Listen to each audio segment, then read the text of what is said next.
Mason Ellis, a bright-eyed 7-year-old boy, leans out his window, eagerly watching as the large green garbage truck rumbles down his street. His face lights up when he sees Loretta James, the sanitation worker who has been collecting the neighborhood's trash for years. She moves with quiet efficiency, barely acknowledged by the people she serves. Mason, however, sees something different. He sees her kindness when she waves back at him every morning. He sees her strength as she lifts heavy bins with ease. And today he sees something else: loneliness. As his mother, Rachel, sets up decorations for his birthday party, Mason suddenly tugs on her sleeve. "Mom, can I invite Miss Loretta to my party?" Rachel chuckles at first, assuming her son is joking, but when she looks at Mason's serious face, her smile fades. "Honey, people don't usually invite the garbage collector to a birthday party," she says gently.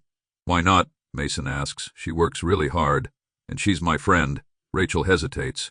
Across the street, she notices Mrs. Donovan, their wealthy neighbor, giving them a judgmental look. The unspoken rules of their suburban neighborhood hang in the air. People like Loretta, working class, unseen, ignored, aren't part of their social circle. But Mason doesn't care about social circles. That afternoon, when Loretta stops by to empty their trash bins, Mason rushes out, holding a brightly colored invitation. "Miss Loretta, will you come to my birthday party tomorrow?" Loretta blinks, caught off guard. No one has invited her to anything in years. She glances around, expecting someone to intervene and tell Mason not to waste his time on her. But no one does. You want me to come?" she asks hesitantly. "Yes, we're going to have cake and balloons and games. Please come." Loretta's throat tightens. She looks down at the simple, handwritten invitation. It's been decades since she's held one. "I'll see what I can do," she murmurs. The next day, the party Mason's backyard is alive with laughter and excitement. Kids run around with balloons, while parents chat over slices of cake. But Mason keeps glancing toward the street, hoping. Then a hush falls over the crowd. Loretta stands at the edge of the yard, hesitating.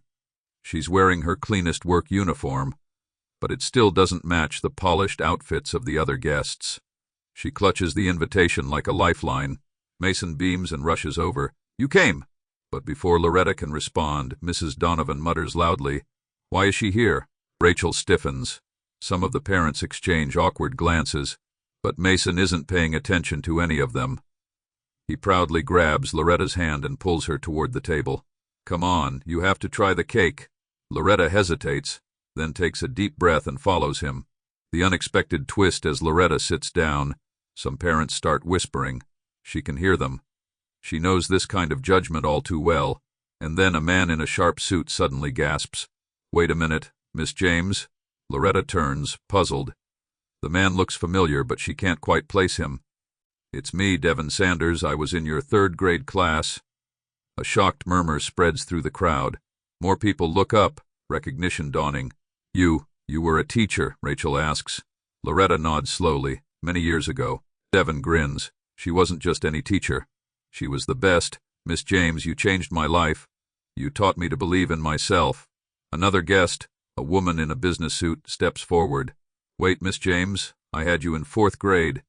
You helped me when my parents got divorced." More voices join in. People start remembering. And suddenly, the woman who was just the garbage lady becomes something more.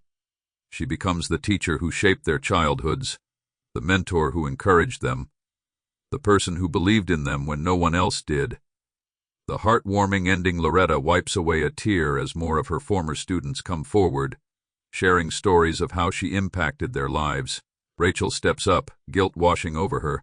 "I'm so sorry for how we treated you. We judged you without knowing your story." Loretta smiles warmly. "It's okay. Mason reminded me that kindness doesn't come from where you live or what you do. It comes from the heart." Mason grins. "Miss Loretta, you should come to all my birthday parties." The party that started with hushed whispers ends in laughter, warmth, and newfound respect. And the next morning, when Loretta climbs onto her garbage truck, she isn't just a worker anymore. She's a hero. Because kindness has a way of coming full circle. The party is winding down, but the energy in the air is electric. What started as a simple birthday gathering has transformed into something unforgettable. Loretta stands in the center of a small crowd as more and more people step forward, eager to share their memories. It turns out that many of the guests, parents, neighbors, even some of the local business owners, had once been her students. Rachel watches, still stunned. Just yesterday, she had barely looked at Loretta. Now, she sees her in a completely different light. Then Mason tugs on Loretta's sleeve. "Miss Loretta, why did you stop teaching?" The question hangs in the air. The joyful mood dims just slightly. Loretta sighs, running her fingers over the paper plate in her hand. "It wasn't by choice," she says finally. "Years ago, budget cuts hit our school district. I was one of the first teachers let go." Devin, her former student, shakes his head. "That's crazy. You were one of the best teachers we ever had." Loretta smiles sadly. "I tried to find another position, but schools weren't hiring and life just happened. I had to work to survive." A heavy silence follows. Everyone is absorbing the weight of her words. Then someone speaks up. Well, that's about to change. Everyone turns. It's Devin. His once playful demeanor has shifted. He looks determined. "I run a nonprofit that helps underprivileged schools get funding," he continues. "We're always looking for experienced educators to help with tutoring programs. And I can't think of anyone better than you, Miss James." Loretta blinks in shock. "Are you serious?" Another voice chimes in. It's Sarah, another former student. "I work for the city's education board. We need mentors to guide young teachers, and we pay for experience." A third voice. "My cousin owns a private tutoring business. He's always looking for people who actually care about kids." One by one, the people who had once judged Loretta are now offering her opportunities. And just like that, her life changes. The woman who once felt discarded, overlooked, and unimportant is now the center of something incredible. Not because she asked for help, but because her kindness had left ripples that lasted for decades. Mason beams up at her. "You're going to be a teacher again." Tears well up in Loretta's eyes. She kneels, pulling Mason into a tight hug. "You made this happen, little man," she whispers. "You saw me when no one else did." The next day, the unbelievable happens. The next morning, Loretta wakes up early, her heart still full from the previous night. She heads to work as usual, ready for another long day of collecting trash. But as she turns the corner onto Mason Street, she gasps. Lined up in front of his house are nearly a dozen people, former students, neighbors, community leaders, all holding signs with one message. "Thank you, Miss James." Rachel and Mason step forward. Rachel holds out an envelope, her voice shaking with emotion. "This is from all of us," she says. "Enough money to cover a few months of bills while you get back into teaching. You won't have to do this job much longer." Loretta's hands tremble as she takes the envelope. She looks around at the smiling faces, at the people who once ignored her but now celebrate her. She covers her mouth, overwhelmed. I don't know what to say." Mason grins. "Say you'll come to my next birthday party." Loretta laughs, wiping away a tear. "I wouldn't miss it for the world." And in that moment she realizes she was never just a garbage worker. She was a teacher, a mentor, and now a symbol of resilience. As Loretta clutches the envelope, a flood of emotions washes over her, gratitude, disbelief, but also a lingering sense of hesitation. The crowd cheers, clapping and calling out words of encouragement. But Rachel notices something. Loretta's hands are trembling. Something isn't right. Rachel gently places a hand on her shoulder. "Loretta, are you okay?" Loretta exhales sharply, shaking her head. "It's just, I don't know if I can do this." The cheers die down.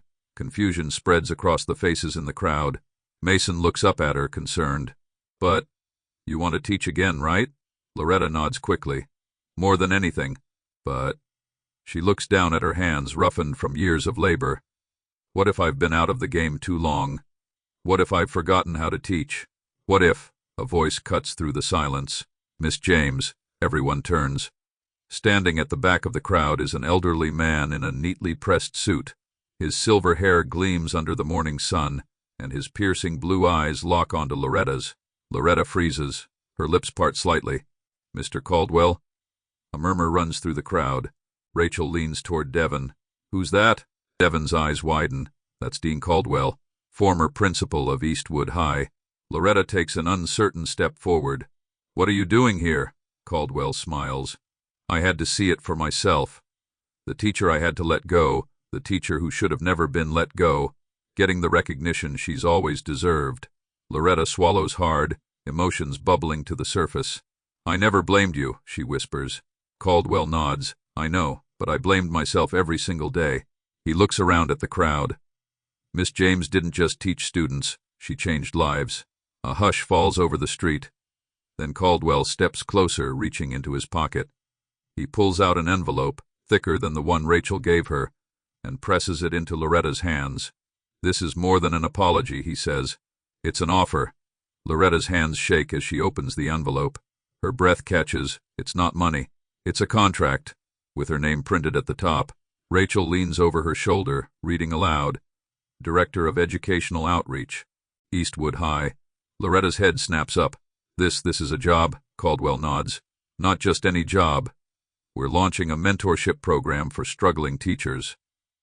And we need someone who knows what it's like to fight for a second chance. His smile softens.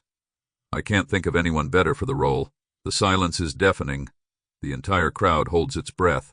Then Mason tugs on Loretta's sleeve again. You have to take it, he whispers. This is your moment. Loretta's gaze sweeps across the crowd, the students she once taught, the people who once ignored her, the little boy who started it all. Tears spill down her cheeks. She looks back at Caldwell and smiles. I accept. A roar erupts from the crowd. Cheers, applause, laughter mixed with joyful sobs. Mason jumps up and down, pumping his fists in the air. Loretta clutches the contract to her chest, overwhelmed. For the first time in years, she isn't just a forgotten name on an employee roster. She's somebody again, and the best part, she never stopped being one.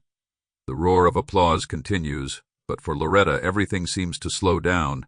She clutches the contract in her hands, barely believing it's real. A second chance, a new beginning. She looks at Mason, this little boy who saw her when no one else did.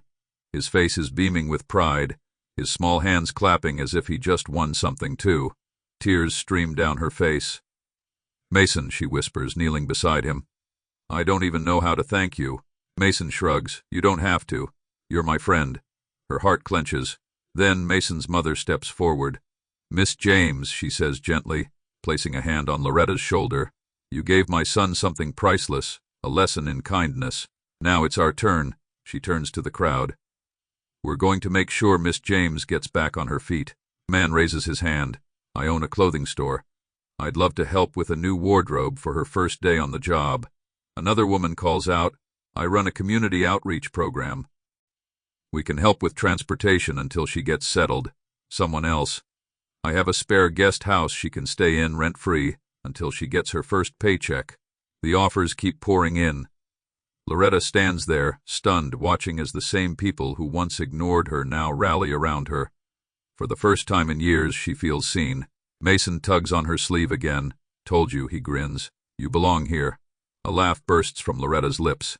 A real, deep, joyful laugh. She pulls Mason into a hug, whispering, So do you, kid, so do you.